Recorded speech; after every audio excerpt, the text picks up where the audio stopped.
राधे राधे. तर कसे आहे तुम्ही सगळे? तर आज आहे नवरात्रीचा चौथा दिवस. तर चला बघूया आज आपण काय काय करतो. Let's go.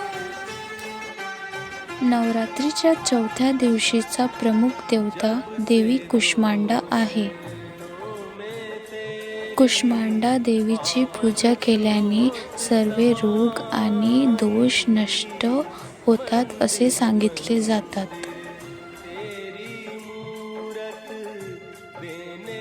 कुष्मांडा देवीला पांढऱ्या रंगाचा मिठाईचा नैवेद्य दाखवावा. यामध्ये दही, साखर, फुटाणे असल्यास उत्तम असे सांगितले जातात. नवरात्रीच्या चौथ्या दिवशीचा शुभ रंग नारंगी आहे. राधे राधे.